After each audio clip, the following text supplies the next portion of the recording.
Good day, Hespeler families, customers, friends, relatives.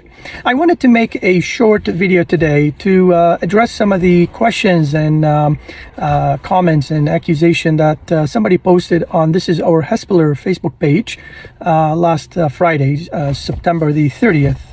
And to start off, my name is Wissam. Many of you know me as Sam. I operate the full-service gas station on 139 Queen Street West. Been here since 2008, and on September the 30th, somebody by the name of Matt posted a question on This Is Our Hespeler page. And that question, it's more of explaining a problem and looking to see if others have the same problem. So it's an accusation in one way. And basically, the person is saying that their car took more fuel than what the car's book say, or what the car is capable of taking.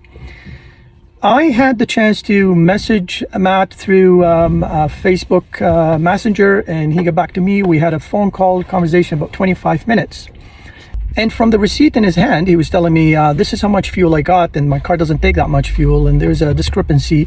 So I asked him questions about the receipt, the date, the time, the type of fuel, the amount that he paid, and the pump number. So I can trace back some steps to see how this happened, but he couldn't find the pump number. And I told him it's on the top left. Every time you come to the business and you ask for an HST receipt, we print it from inside, and it's got all the information for financial purposes. He couldn't find the pump number, so I asked him, what's the name of the business on the receipt? And he said it's Diva Petroleum.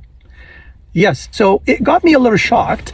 First, I got a little upset because now I'm dealing with somebody who didn't do their due diligence to post a comment.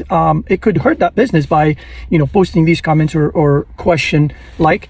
But at the same time, it was a big relief because now I know I can make the answers much easier. So when he explained to me how much fuel went into the car, while his car takes less fuel, I told him from experience. So first I proceeded to explain to him how the pump works. And this is the information I want to provide to a lot of people so they know how this works. Every pump has a meter inside. The meter is covered and is sealed by a seal provided and governed by federal agencies. They're called Measurement Canada. And this is similar to your hydrometer. It has a seal on it. That's how it works. So it is not possible for anybody to go change the way the meter works without breaking the seal. So the immediate answer to him was, you got the fuel somewhere else, but that's how much went in your car. Your car takes less. I know these pumps cannot be altered. It is impossible. So I know they did not change the pump. We did not change. No gas station has the ability to change how the pumps work. So there is a difference between what your book in your car say and the size of your tank. Obviously, the problem is with the car itself. It cannot be the pump itself.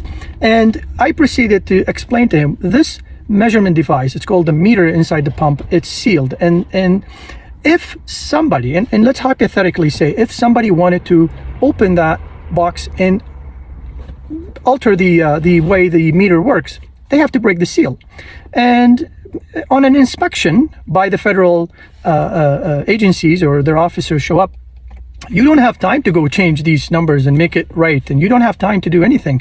If the seal is broken, that's an immediate intentional crime. Immediately they're going to charge and lay charges to the business and business owners and operators. But at the same time, let's hypothetically think that somebody was able to break the seal, change the seal to something else that looks like the seal, or replace the seal.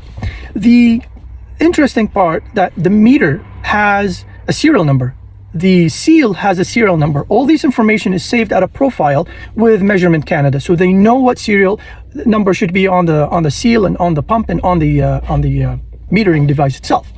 So you still couldn't match that information to what they have in the profile, in the book, in the system. Normally, when a consumer have a problem, what they can do and what they normally do is they go either call the agency, the Measurement Canada, or they go online and file a complaint. And the inspector will very quickly get to that station. They can either decide to test that one pump, or they decide to test all the pumps.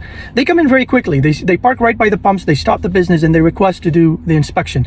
Nobody has the time to go and fool around the pump and try to put a new seal or try to change the pumps to read the correct numbers. It just doesn't work that way. So think about it. If somebody is attempting to do that, they get caught very quickly. We get inspected on a regular basis. We don't know when. It could be 3 times a year, it could be 7 times a year, it could be less or more. And when they show up right to the pump. And they may show up because there's a complaint. They may show up because they're doing the random checks. Every station in Ontario has to be checked. So, and I remember when we purchased these pumps brand new in 2018, they're made in US, so they're all gallons and US dollars and different. So we hired a technician who's certified by this agencies. He would call and take a permission to break the seal so he can correct the pump to Canadian standards and calibrate it the proper way. And then he would have to call again and complete his paperwork and take provide the serial number of the seal he will put on that pump. And these seals are provided to the technicians by these agencies. So it's not like a simple process. It's a very complicated, and it's purposely done in this way so the public is protected. Now, when he understood all this, he kind of just couldn't, he understood that there was an error on his side, and I have no problem. I told him, don't delete the post. It is, I believe anybody that has everybody has the right to go online and post whatever they like and say whatever they like. But I asked him kindly to go correct the post because, obviously he's not reflecting the right information. At the same time, when I read the post, it is ironic how quickly negative comments and negative information travel between people very quickly. Had somebody said, we love this pizza place, I've been there many times, it's great pizza, I think they would get less comments and less compliments, rather than the handful of people or the multiple people who started writing and bashing and making negative comments. So the information I wanted to deliver to the public is, do not assume these pumps can be changed in anywhere in Ontario. This is a fact. You cannot change this information or the way the metering system work in a pump, period. Done. Now, I did have a conversation with an inspector at one point when he showed up, and it was a legit complaint. I knew the person who said, my tank only takes 50 liters. How did you put 50 X liters, 52, 55, whatever it is? And when the inspector finished his inspection, the pump was within calibration. And the way they calibrate it, or the way they test it, is they go right to the meter. They make sure the seal is there, the information on the seal and the information on the meter matches the file. Then they take samples from the fuel, whether it's regular, premium, diesel, dyed diesel, heating oil. There's so many different products that many other gas stations sell. And they have a test kit in their vehicle to test these products to make sure they are within what the business is selling or advertising. If you're advertising to sell 91 octane, it has to be 91 octane. It cannot be different. In that sense, they pass to the next stage and they pump fuel from the pump. They pump in a certified containers that they have. And these containers are, I believe there are 20 liters in size, and they fill them, and the pump has to read exactly what the meter container shows. And the container has a glass line on the top that says, now you're at 20 liters, for example, and the pump has to read that. There are many variables that people don't understand that happens while the process of manufacturing the car. So, for an example, a car manufacturer decides to change a model, and they plan to produce that car for 10 years or 7 years or 5 years. Obviously, that same car will have very similar tank. All these cars are going to produce in the same factory. But many items of that car, many parts of that car is not manufactured by the same factory. The steering wheel, the seats, the lights, maybe the bumper, the fuel tank, other items are manufactured in other factories and shipped to the mother factory. So when they manufacture a car and they decide to change certain for safety reasons, they needed to change how they route the line that goes to the tank, or move the tank, or change the size of the tank, or insulate the tank, or whatever reasons they do, they go back to these small factories, or maybe they change factories, and now the new factory is altered the shape of a specific item that fits properly, maybe saving cost. And these changes do not get reflected normally on the book, because this factory is going to produce 1 million cars of those cars in a span of 10 years. They've already made the book. They've already printed millions of them, or 500,000 or whatever, hundreds of thousands of them. They're not going to go back and change the book. Many cases you look at the book and he says, this is for Honda Civic from 2015 to 2020. It's already covering all this. And then it's for X and EX and RX and LX, and I don't know all the versions, but I'm just making a point here. So that is just how it works. By filling the tank, and if you fill the tube that goes to the fill, this will add on fuel. This is the answer from the inspector. These tanks may not reflect exactly what the vehicle books say. This is the answer to that problem. And I wanted people to know that we're legit. I ask anybody and everybody, you can go online, and I challenge you to call Measurement Canada, because we cannot call them, but you can. And if you call them and they come in and inspect, they will send you an email back or letter or call you, whatever the way they communicate with you, and tell you the results. And if the results were accurate, they will tell you that, and you will know very quickly that it's not an error of the station. Then, if there was an error of the station, then go ahead and write your online comments and go for social media. It's open for everybody. So I encourage them not to delete that comment, and I wanted to comment and answer back some people, and I tried, so I decided to make a video. Now, one of the other comments, which actually the first, oh, I swear they're diluting their fuel every time I fill up the fuel, the first quarter of my tank goes out very quickly. If you've been to school and you've taken physics, you understand that you cannot dilute oil products with water. They don't mix. So if water goes into the tank, or if we intentionally put water in the tank, which is stupid and never been done, then the tank will be separated. You'll have on the bottom water and on the top the fuel or the oil product. You still can't dilute it that way. And to think about it from a physics point and chemistry, you have to dilute that oil product with another oil product. And it's ironic, gasoline, even though it's very expensive, it's the cheapest product out of them. If you want to dilute it with oil, oil today costs, I don't know, $4 a quart, $15, $20 a liter. If you want to dilute it with diesel, it's more expensive. What are you going to dilute it with? So it doesn't work that way, unless if you can come up with maybe chemically binding material that can work to dilute gasoline. And if somebody came up with that and it actually goes into the tank and burns properly, I am sure they would have made public, and they want to sell it because it's cheaper than fuel. This is the other one of the other questions I wanted to answer. I'm gonna try to answer as many questions as I see there. I want to also point out that we are full service station, so people come into us, they stay in their vehicle, and they open the window. Most of the time they may or may not shut off their engine. Most likely they don't take the keys off their ignition, and they ask for 20 or 10. And especially the people that come in for very low volume, like $10, they complain that my needle didn't move. Well, first of all, $10 is not a lot of fuel today.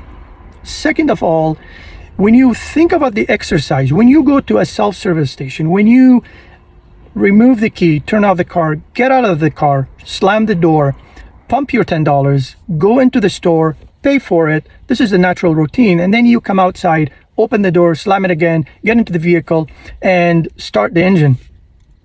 All these activities will delay the car from saying, am I on a standby or am I going to sleep? When you go to a full service station, you're literally not sleeping the car. You're not removing the keys most of the time. Some people leave the car running. So when we pump $10, we hear it pumping. We can hear the fuel going in. You can see the numbers rounding and going on the pump. And the customer understand that. Many of them actually hear it and they say, I heard it going in, but my needle didn't move. And that's because you didn't take the activity to shut off the car and leave. And most of the time, when you come in and start the engine again, from leaving the vehicle for 5 minutes, the vehicle will go through a process of pre-testing and making sure all the electronics are fine. And one of them is remeasuring the temperature of the engine, remeasuring the fuel in the tank, maybe measuring the air in your tires, and all that startup process will trigger that there's a little more fuel now. Let's put it on the gauge. Let's move the needle. But when you don't have all that process done, and you put in $10, and actually in many cases, it's a very common problem we have. People come in, they put $10 or $5 or $8 or $12 and say, my gauge didn't move. And my answer to those people always, you know what, shut off the car, get out of the car, close the door, make the car shake a little bit as you get in and out, enter the car and start the engine. Most likely this is gonna trigger the gauge to read it. Sometimes I tell them just take a spin around the block. Most of the people that come in for $10, they already have the E or the empty light on. They're already on fumes. It pretty much just made it to the gas station. They are not going to leave without getting fuel. They can't go anywhere without getting fuel, and they just paid $10 for it. So they prefer to get the fuel, and we pump the fuel, but they don't see it, so they're not comfortable to leave. And that problem always raised right there, right, we see it right there, but the customer doesn't have time to go make a spin and then come back and put it on social media. Usually dealt right on the spot. My easiest solution for that is I say, okay, I'll pump a second $10 in there. If your needle jumped twice as much as it's supposed to jump for $10, then we just pumped your second $10. Now you have to pay me $20, not $10. If your needle didn't move at all, then we know there's something wrong with your needle. Now we just pump a second $20. I challenge them and they go, yeah, sure. And sure enough, once we pump, it moves. And you have to also remember, we're humans. The pumps are mechanical, controlled by electronics. They have a computer inside. An error could possibly occur. It's not impossible. Somebody come in for 33.67 fuel, and then my employee by mistake charges them 63.37. Mistakes do happen. If you catch it on the spot, it's the best scenario. I always encourage people, look at the pump before you leave. Make sure you got what you wanted, and make sure you paid for what you got. So if there's a discrepancy, instead of coming back a week later with your bank statement, hey, I only came in for $30. How did I pay $300? Well, it was very cold. The guy's fingers were frozen. The machine was slow, and we put 3-0 and the 0 didn't show up quick. It was very slow. He put a second 0. Now the first 0 show up, give you the machine. Your job is to look at the machine and accept the amount without just going, yes, okay, no problem. Put the card in, put the pin. You need to pay attention to this information. I don't want you to pay $300 for your $30 purchase, but it does happen. If I'm going to deny this happening, then we're not superhumans. We are humans. The machines are electronics. We have had problems in the past, but it's how we deal with it and how we fix these problems is how we keep our business flourishing. And we service between 400 to 600 customers a day. That's a lot of customers. For one customer or a handful of customers to raise the same problem is as insignificant to the number of customers we serve. And I am going to show you through this video a picture of a receipt. And this is most likely in any business it works that way. So I'm going to print a receipt from October 3rd, 2021 and October 3rd, 2022, which is today. And I am going to compare the numbers of the receipt. Every transaction we make, it's saved in a receipt, and that receipt has just next numbers. So you will see how many customers we serve throughout this time. You will be shocked. Thousands and thousands of customers now. Many of them are repeat. Some of them come once a week, twice a week, once every 2 weeks. Some of them come, almost every day. Every customer has different driving habit and different purchase habits. But at the end of the day, this is how many transactions we proceeded. This is for gas, for inside store, for propane, everything else.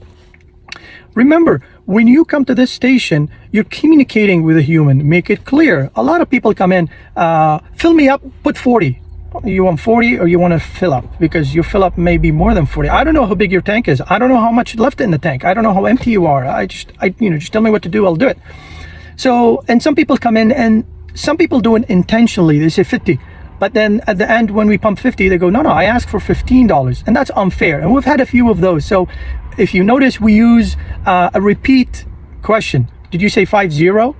And if they said yes, that's clear that's what they wanted. If they said no, 15, then that's clear what they wanted. And we don't want to get into that conversation because now it's fuel in your tank. I cannot take it out.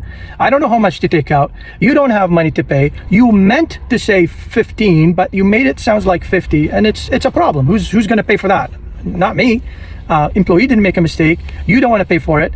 And the easiest thing, the customers say, oh, I'll never come here again. I'll go put it on social media.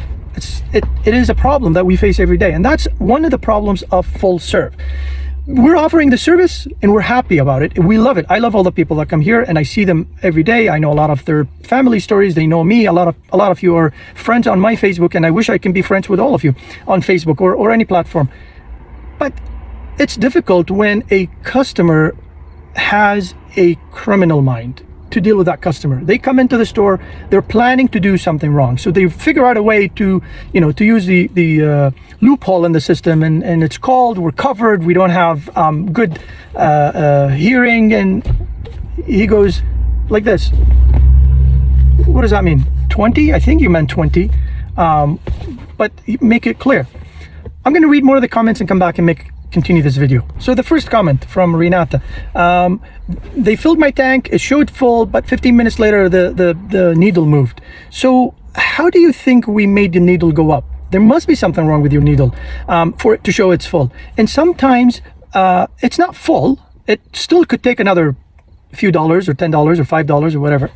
It's not full, but there's an air return in every tank. So when you're pumping, there is air that comes out, and that air triggers the nozzle to stop if the air has bubbles, which is fuel coming up. Now the tank's full, the nozzle will stop. So if this air is coming back out and it triggers the nozzle to stop, then we assume it's full. But maybe you're not full, but you didn't pay for the gas that you didn't get. So if you're not full, but the gauge shows close to full, maybe the way the car's sitting, it's really making you think it's full, but it's right on the edge of just between full and not full. So as soon as you drive and consume some fuel, go over a few bumps, turn left or right, it will shift that needle. We didn't charge you for the fuel you didn't get or for filling the tank that it wasn't full, but you paid for what you got, and that's how it happened. Some people actually prefer, don't top up my tank. Sure, we just wait for the first click and we take it out. Sometimes they say, I'm not even full yet, I still have a quarter to go. Okay, we'll go again. Some people say top it up to the top, so we just keep pumping the 5 cents and 10 cents and 20 cents until it's very full. And I believe there are air gaps in the tank, and there are walls in the tank, so when you're driving, the fuel doesn't just keep going this way. The walls will stop the fuel from wobbling, and the air gap will just help the fuel on a hot day to expand and a cold day to contract, and many other physics. Sometimes you could shake the car a little bit and use that air gap and put more fuel in it. This is what I do with my car when I'm driving long distance and I'm going to Ottawa and I don't want to make another stop. I just give my car a little shake and boom, I can put another $1 in there at this price, easy. So people need to understand that you cannot just accuse a gas station because of what you experienced. Do some due diligence. Always wise to speak to the business operator, business owner, find out what happened, how can we solve this. I'm not just talking about my business, generally speaking, in any business, even at Walmart, even at somewhere else. Go to the manager and say, listen, this is my experience, this is what happened to me, how do you want to solve this? If they have a solution, if they can solve it, then you don't have a problem. But if they said just get out, we're not liable for this, but it's a clear problem, then you can pursue different avenues to encourage them to solve that problem. Somebody also commented that use a gas can to measure how many, use a 20-liter gas can and measure how much liters you can get to the line. It's an excellent idea, but I disagree to that method because that gas can is not certified. You could say it's approximately 20 liters. The gas can itself could be new, could be used, could be shrunk a little bit, could be, over bumped or whatever the word is. It could be a hot day where the tank itself is kind of expanded, or cold day when it's shrunk. So you will not get to the line. You will not get 20 liters. It's probably not going to happen. Water problem and the fuel. This is a misconception that people have that gas station could water down their fuel. It's a stupid idea. It doesn't work. They don't mix. But I have to tell you a story. In 2018, in July, we had an accident. A car drove right through one of the pumps. I will supply the video here if I still have it. And the pump broke off the ground and broke the lines that go to the tank. A few days later, there was a heavy rainfall and some of this water went right through the lines, right into the tank. And one day, right early in the morning, I got a phone call from a customer who is a long-term customer, a friend of ours. He comes all the time. I know his business. I've dealt with him in different businesses. He said, my car stopped working and I don't know what happened. There's something wrong with the gas. I thought about it. I'm like, I don't know what to say. Let's take it to mechanic. At least you have to check your car. A few minutes later, I got a second call and a third call. Then I knew there was something wrong. Immediately, I knew there was something wrong. So I didn't know what the problem is. I shut down the business. I said, let's find out what the problem. And then we found out that there was water in the tank. It was an accident. It was unintentional. It happened. We actually put a insurance claim for all the cars that came forward and say, hey, I got fuel this morning. I had to supply the insurance with video of all these cars coming in with receipts, and we had all the receipts if the customer didn't have it. And the insurance already was aware of the accident, so it all went to the car driver who hit the pump. all their insurance took care of all these cars, and there were multiple of them that had fuel in the tank. So I told everybody, go have it fixed, bring the receipts to us, we'll pay you, we're dealing with the insurance will reimburse us, we have no problem doing that. And the whole process took few days for people to fix their car. I was more than happy to help them. You will see in the message somebody says that I made them pay for it. Well, we wanted to pay for it. It's not my fault. It's not your fault. You have to be compensated for that problem. And the person that made that error or mistake, which is in the driver and the technician. The technician showed up to fix the pump and shut it down and make sure everything's fine. He's also liable for that. And they both are in the hook, and they all took care of that. Not us, but it was there. Now that problem was fixed in August 2018, and many of you remember that we replaced all the tanks, all the lines, all the pumps. We don't have a problem to share this with you.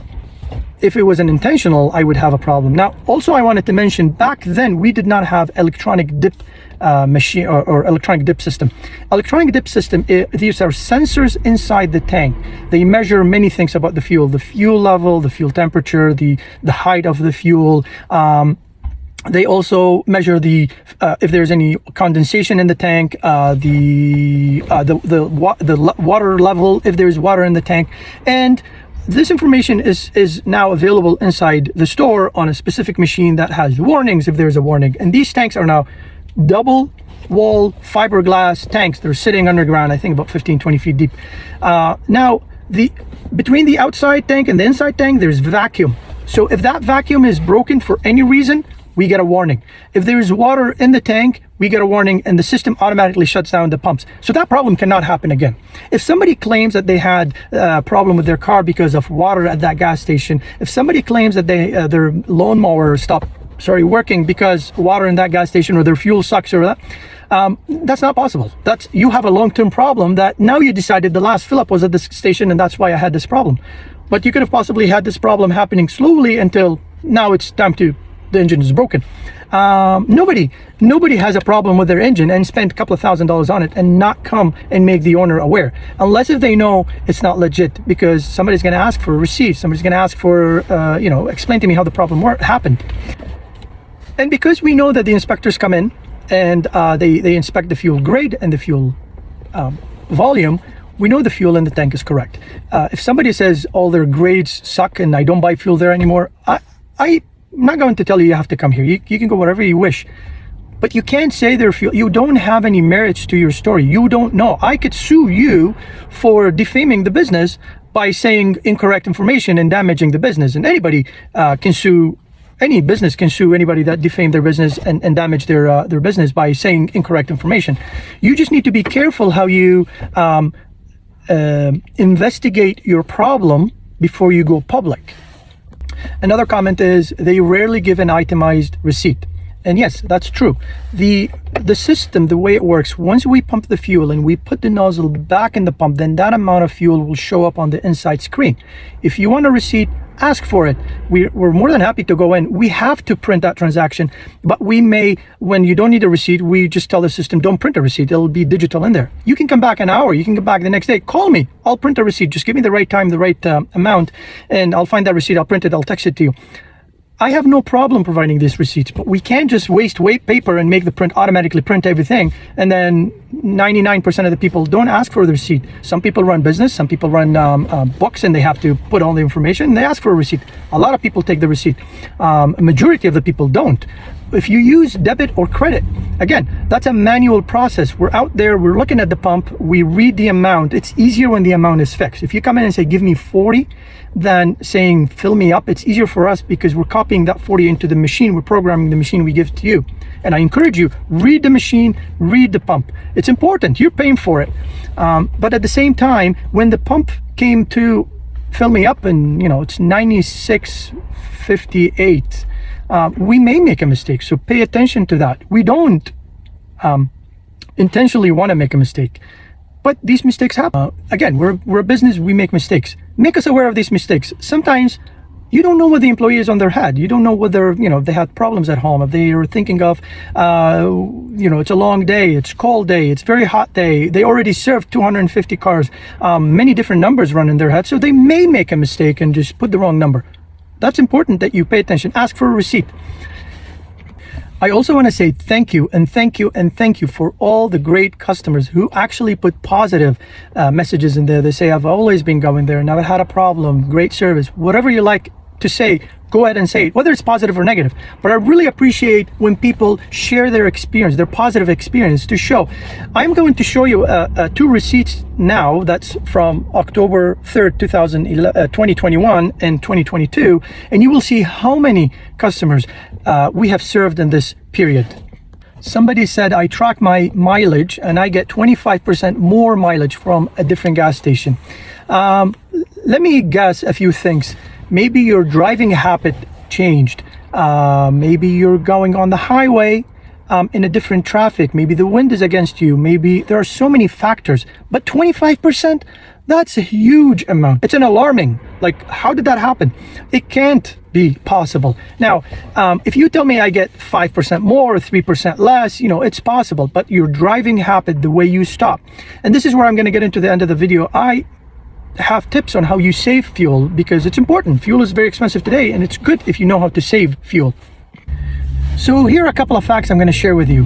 A lot of people, a lot of public doesn't know that. The first fact, every regular fuel in every gas station has 10% ethanol. Ethanol is produced from corn. They mix it in a special process at the refinery. So your fuel has 10% ethanol. Every premium fuel does not have that 10% ethanol. They just don't put it in premium. That's for you to know. The second fact, which is the biggest, people swear sometimes by a specific brand or a specific name. The interesting part is, in short, all the gas stations from probably Burlington all the way to London, they buy their fuel or they get their fuel delivered to them from a refinery in London that's owned by Suncor, which is the mother company for PetroKing. That being said, this station could be Shell, could be Esso, could be non-branded, could be other brands, Ultramar. They all get the fuel from the same place. The refinery makes the fuel according to the Ontario and Canada standards. They don't make the fuel because they think that's the right way. At the same time, you would think, oh, so when I go to Esso, I'm buying PetroKing fuel? Yes. There's a trick to it though. When the fuel is going to Esso, is going to Shell, is going to PetroKing, these three brands, maybe a few more, they advertise, and I'm sure they have engineers who made it clear that they can advertise for this, that they have additive into their fuel.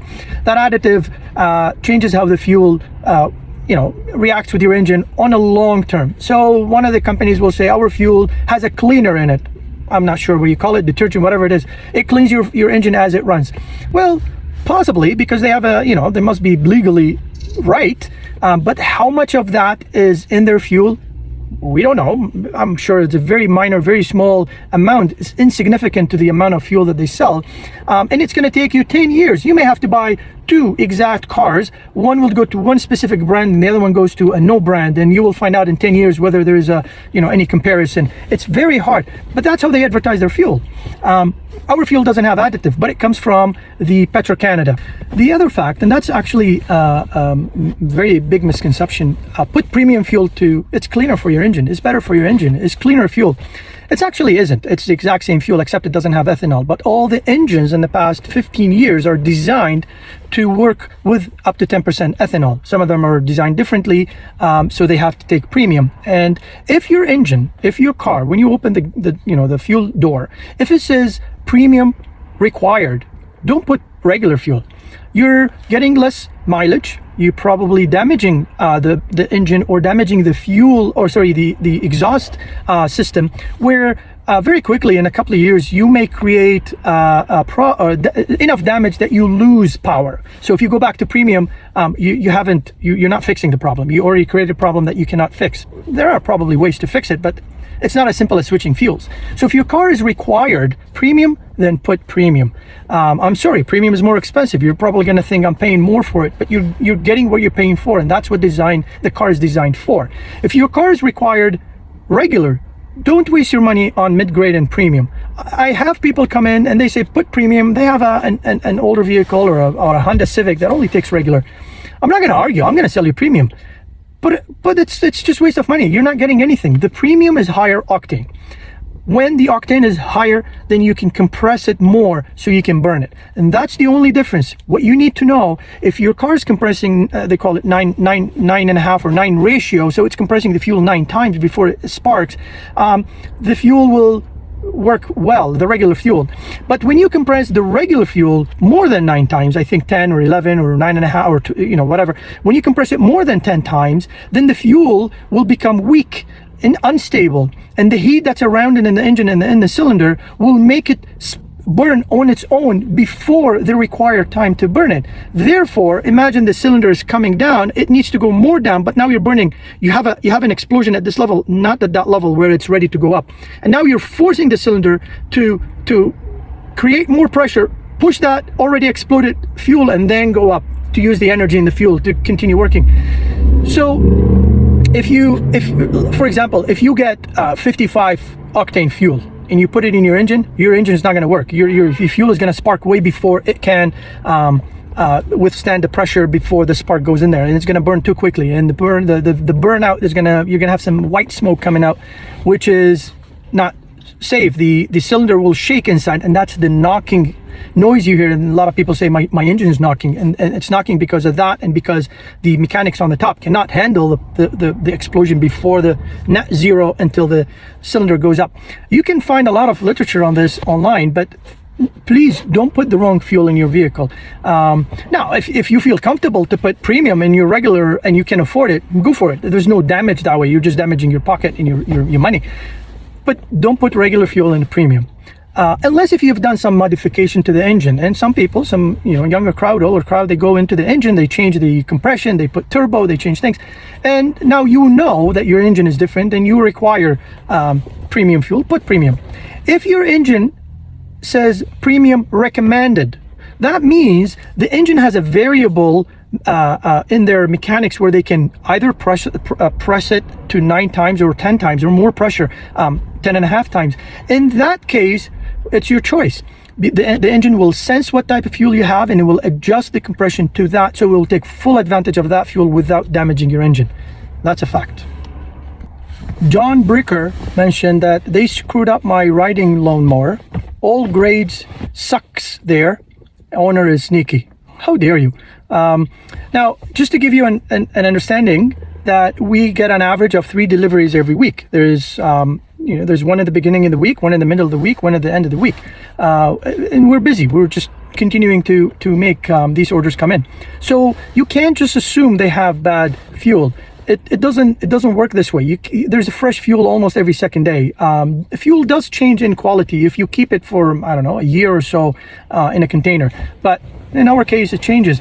And what people need to know also, that fuel tanker that pulls in to drop fuel, we may have only purchased half of that tanker. The tanker has compartments inside, so it's not one full compartment. So we might have purchased 2 of the 4 compartments. They drop the fuel to us, and they take that same tanker to another gas station in town, because all deliveries happen within the same 5 miles, let's say, and they drop the other half to someone else. So it's the refinery's job to test the fuel and make sure the fuel is refined properly before they send it out. It's not our job to test the fuel every delivery. But our electronic dip system has some advantage to test fuel for major differences, water and fuel level. So we know the dip system is within few liters of what we got delivered. So he delivers X number of liters, and the fuel dip system will spit a receipt that says X number of liters delivered. I compare that to the delivery slip, and it's within 5-6 liters of thousands of liters. That's how it works. Now, if anybody would like to come to the station here, I will show you these delivery slips. They come from London, from Suncor Refinery, and they are owned by or that Suncor owns PetroCanada. So it's a PetroCanada fuel that is also used by other stations. Now, I don't want to get into the details of the other stations' work and how they get the fuel. We've already kind of made a small highlight of that. But what matters to me is where my fuel is coming from and how we sell it. Do drivers make mistakes? Yeah, they do. We've had an incident a while ago. It's been a few years when the driver had the wrong fuel loaded on their truck. And as soon as they started unloading in the station, they realized they had heating oil instead of regular gasoline. So they stopped the delivery. They called us. They said, cease business, stop everything. We're going to send a different truck, a special truck that sucks all the fuel, clean the tank, and we're going to send you fresh delivery. I have friends and some cousins that own stations, and we talk about how the business run and how we can improve the business and what strategies we take. And in every single station, that one problem had happened at least, let's say, or on average, if once every 5 years. It does happen. It's not impossible. These are human people, humans also running the trucks and driving and coming. So we don't roll out that station has all grades suck because we think it is. A riding lawnmower would probably require you to fill it multiple times, wrong fuel, and have other problems to create a major problem. You can't just say, oh, my last receipt's from an Esso, so that Esso is bad. I will never go there again. No, I don't see that being, proper or legit. Anyways, I provided a lot of information. I hope I answered a lot of questions and made a lot of people aware of many things that they didn't know. Now, tips. I drive an F-150, is newer, is 2021. It's a big machine, big engine, heavy. But the way I drive it makes a huge difference than someone else's. My average is 8.8 liter for 100 kilometers, and this is an average calculator over 5,000 kilometers. So it's not just a quick drive or one time I went on the highway. The way I drive is, and this is important, fuel is very expensive today. We all commute. If you look ahead and you see the lights are turning red, well, I let go of the gas. I don't continue accelerating. I just let it go. It'll slow down. Sometimes I don't even have to stop the red light because it will turn green before I get to it. And all these cars that were racing me stopped at the light. Now they're behind me because it just kept going. This is one way to save. Ironically, when you do some research, and I did online for a few different cars, you will find out their most efficient speed is 90 to 93 kilometers an hour. That's very boring. Driving on the highway 90 kilometers an hour, not for me. I can't do it. But I've tried it. My tank, when I fill it, it says I have 1,200 kilometers to go. It's a big tank. But if I drive 90 and 92, and I do mostly highway, I was able to get it all the way to almost 1,400 kilometers. That's a huge difference than what even the truck thinks I can do. At the same time, if I do a lot of small drives in town, stop and go, I probably won't get more than 900 kilometers for that same full tank. So your driving habit, the way you drive, makes a huge difference. Some people think turn off the AC and open the window. It's free. It's not. The air that goes through your car, it creates drag. It holds your car back when you're driving, and it makes it more difficult to drive. So you're going to spend more fuel driving that vehicle than if you had the windows closed and your AC on. All the cars I manufactured in the last probably 15 years have very efficient AC. What's not efficient is accelerating. If you're at the light and you need to get to 60 kilometers an hour and you're at 0, don't push your engine to go fast. Accelerate very slowly. It's boring. And this is how I drive. I drive very boring. I go very slow and I accelerate until I get to the speed I want to. But in that process, the acceleration can cost you 50, 60, 80 liters for 100 kilometers until you get to that speed. And then now you're back to 6 or 7 liters for 100 kilometers. But the average now is 10, 11, because you only accelerate it for 30 seconds, but then you're driving steady for 10 minutes.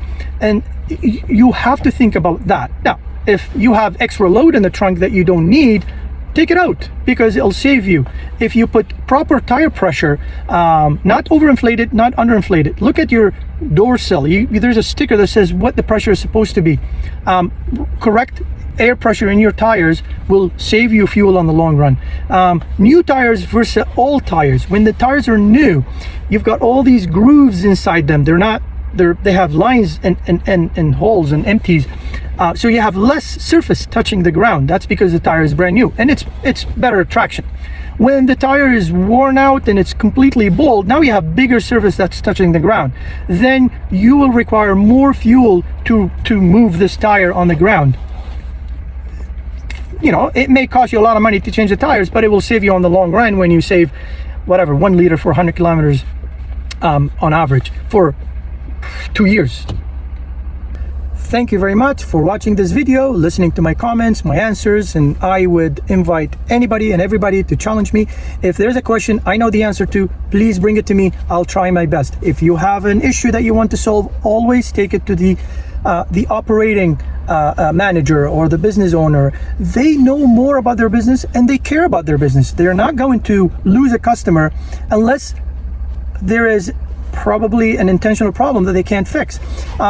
But they will find a solution to always keep a customer happy.